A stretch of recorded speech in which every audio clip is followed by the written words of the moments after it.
Welcome to Web-Minded Computer Institute.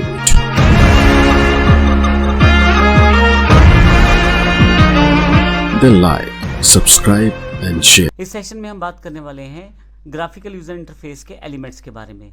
पिछले session में हमने ऑपरेटिंग सिस्टम की जानकारी ली थी। जो मुख्य ऑपरेटिंग सिस्टम है कौन कौन से हैं। इनमें हमने देखा था विंडोज़ एक इम्पोर्टेंट और बहुत ही पॉपुलर ऑपरेटिंग सिस्टम है। विंडोज़ की फीचर को ही यहाँ पे मैं दिखाने जा रहा हूँ। विंडोज़ एक ग्राफिकल यूज़र इंटरफेस सिस्टम है, अर्थात इसमें विजुअली चीज़ों को शो किया जाता है। यदि आप यहाँ देखें तो इसका सबसे इम्पोर्टेंट एलिमेंट टास्क बार होता है। जब आप कंप्यूटर ओपन करते हैं या ऑन करते हैं तो सबसे पहली स्क्रीन जो आपको दिखाई देती है कंप्यूटर पे, उसे डेस्कटॉप कहते हैं। उस डेस्कटॉप स्क्रीन में काफ़ी सारे ग्राफिकल यूज़र एलिमेंट्स शामिल होते हैं। जैसे ये अगर छोटे छोटे पिक्चर्स अगर आप देखें यहाँ पे तो इन्हें आइकॉन्स कहा जाता है। अगर आप नीचे की तरफ देखें, मैंने रेड कलर से इसे इंडिकेट किया है, ये हमारे पास टास्क बार या स्टार्ट बार कहा जाता है। पीछे की तरफ बैकग्राउंड दी गई है, राइट हैंड साइड की तरफ फिर से कुछ पिक्चर्स दी गई हैं या कुछ इंपॉर्टेंट आइकॉन्स दिए गए हैं, शॉर्टकट्स दिए गए हैं। तो इस तरह से काफ़ी सारे फीचर रहते हैं विंडोज़ ऑपरेटिंग सिस्टम में, जिससे हम आसानी से इस ऑपरेटिंग सिस्टम के साथ काम कर सकते हैं। Graphical user interface operating system इसलिए है क्योंकि इसके एलिमेंट्स ऐसे हैं जिससे आप देखकर उन पे काम कर सकते हैं। आपको कीबोर्ड की आवश्यकता बहुत कम पड़ती है। कीबोर्ड की आवश्यकता आपको लिखने या कुछ स्पेसिफिक कमांड देने के लिए पड़ती है, अन्यथा आप माउस से ही सारा कंप्यूटर चला पाते हैं। ग्राफिकल यूज़र इंटरफेस में सबसे इंपॉर्टेंट पार्ट आइकन्स और शॉर्टकट्स भी रहते हैं। आइकन जो रहते हैं वो ग्राफिकल यूज़र इंटरफेस के ऑपरेटिंग सिस्टम का पार्ट है। जब हम कंप्यूटर पर अवेलेबल किसी आइकॉन पर क्लिक करके ओपन करते हैं तो वह एक्चुअल में उस फाइल या उस प्रोग्राम को ओपन करता है जिससे वो संबंधित रहता है। हर प्रोग्राम या फाइल या सॉफ्टवेयर का अपना ही एक अलग आइकॉन रहता है जिससे आप उसे आसानी से पहचान सकते हैं।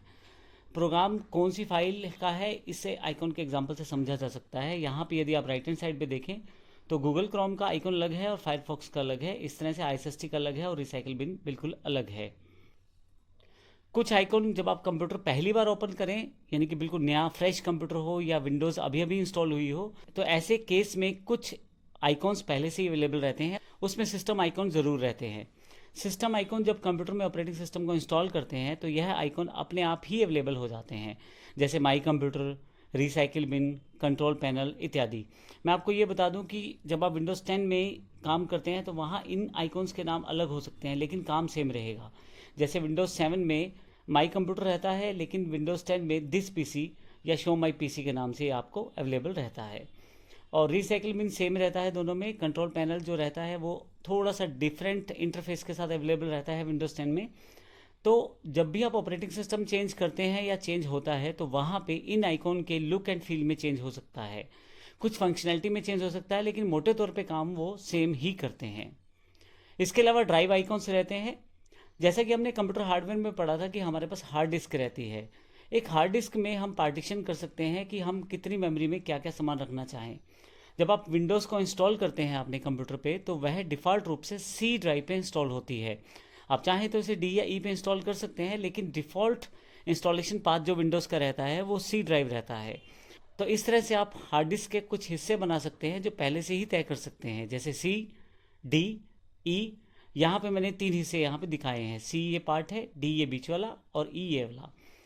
इनमें मैं पहले से डिसाइड कर सकता हूँ कि कितने जीबी मुझे इनका साइज़ चाहिए। जैसे पहले सी ड्राइव का जो साइज़ है वो लगभग 71 जीबी है, 70.9। दूसरी डी ड्राइव का जो साइज़ है वो 195 जीबी है और तीसरी का जो साइज़ है वो 197 जीबी है। यहाँ पे ये जानकारी भी दी गई है ड्राइव्स के साथ कि कितना जीबी इस वक्त फ्री है। 36.1 जीबी, ये लगभग 36 जीबी फ्री है 70 जीबी में से। इस तरह से यहाँ 10 जीबी फ्री है लगभग 195 जीबी में से, और इसमें 7.5 जीबी फ्री है 197 जीबी में से। तो ये असल में जो ड्राइव्स रहती हैं ये हार्ड डिस्क का पार्ट रहती हैं और आप इन्हें चेक कर सकते हैं। कुछ ड्राइव्स एक्सटर्नल मेमोरी का पार्ट भी रहती हैं, जैसे यहाँ पे जी दिखाया गया है।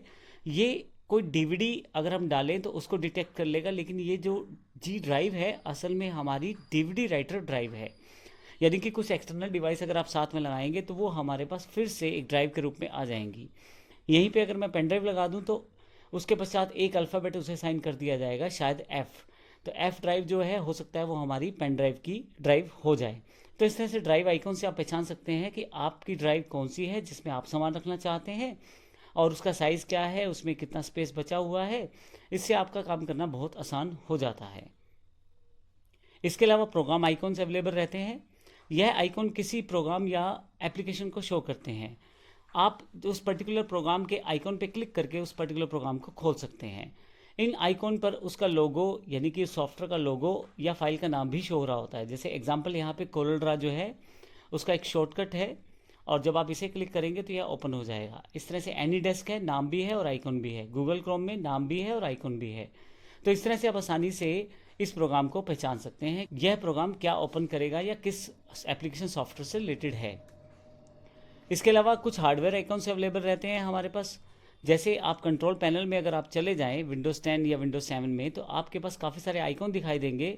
हार्डवेयर में जाकर हार्डवेयर सेटिंग्स में अगर आप देखें ध्यान से तो डिवाइस, प्रिंटर्स, माउस, कीबोर्ड, तो आपकी जो डिवाइसेस जुड़ी हुई हैं आपके कंप्यूटर या लैपटॉप के साथ, उनकी इंपॉर्टेंट इन्फॉर्मेशन वहाँ पे अवेलेबल हो जाती है। जैसे अगर आपके कंप्यूटर में कोई प्रिंटर इंस्टॉल है तो डिवाइस एंड प्रिंटर से उसे देखा जा सकता है।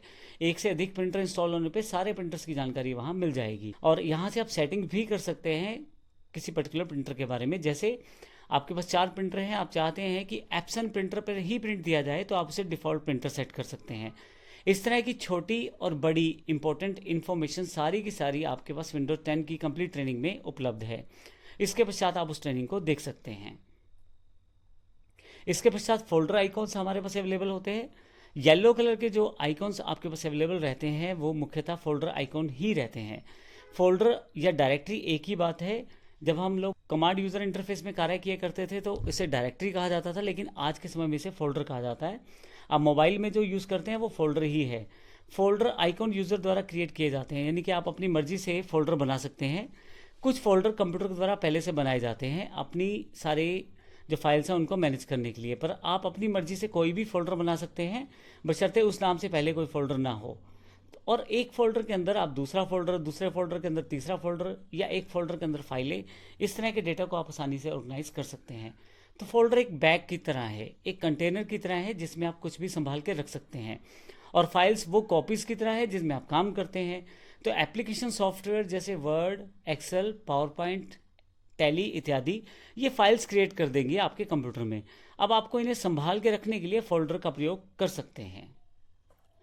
आइकॉन और शॉर्टकट आइकॉन में कोई खास फर्क नहीं है, सिर्फ ये कि एक छोटा सा तीर का निशान उसके लेफ्ट साइड पे नीचे की तरफ दिखाई देगा, जिससे आप पहचान सकते हैं कि ये शॉर्टकट आइकॉन है। जैसे यहाँ पे गूगल क्रोम का एक साथ छोटा सा एक तीर का निशान है जो कि असल में एक शॉर्टकट सिंबल को रिप्रेजेंट करता है। आप अगर इस शॉर्टकट पे क्लिक करेंगे तो गूगल क्रोम ओपन हो जाएगा। अगर मैं इस शॉर्टकट को डिलीट कर दूं तो ओरिजिनल सॉफ्टवेयर वही है, ओरिजिनल सॉफ्टवेयर डिलीट नहीं हुआ, सिर्फ ये शॉर्टकट आइकॉन ही डिलीट हुआ है। तो ये ज़रूर ध्यान रखिएगा, शॉर्टकट आइकॉन को डिलीट करते वक्त आप फाइल को डिलीट नहीं करते, आप सॉफ्टवेयर को डिलीट नहीं करते, सिर्फ वो आइकॉन ही डिलीट होता है। इसके अलावा मैं आपको ये भी बता दूं कि किसी भी ऑपरेटिंग सिस्टम में आप किसी भी प्रोग्राम को रन करने के लिए बहुत सारे तरीके हैं। ग्राफिकल यूज़र इंटरफेस में आप माउस से डबल क्लिक करके किसी भी प्रोग्राम को ओपन कर सकते हैं या खोल सकते हैं या रन कर सकते हैं। इसके अलावा यदि आप स्टार्ट बटन पे क्लिक करें विंडोज़ की, तो वहाँ से आपके पास एक स्टार्ट बार लॉन्च हो जाएगी, जहाँ पे वे सभी सॉफ्टवेयर्स, वे सभी एप्लीकेशंस, वे सभी ऐप आप डबल क्लिक करके ओपन कर सकते हैं और उन्हें चला सकते हैं। तो इस तरह से आप एप्लीकेशन को आसानी से रन कर सकते हैं। मैं आपको ये भी बता दूं कि इस सीरीज़ में हम विंडोज़ 10 की कंप्लीट सीरीज़ आपको दे रहे हैं ताकि आप आसानी से कंप्लीट और हर एक कमांड को सीख पाएँ। तो आप विंडोज़ 10 के सभी चैप्टर बारी बारी से देखें और उनमें हर चीज़ को आप समझ पाएंगे प्रैक्टिकली किस तरह से हम इन सभी चीज़ों को प्रयोग करते हैं।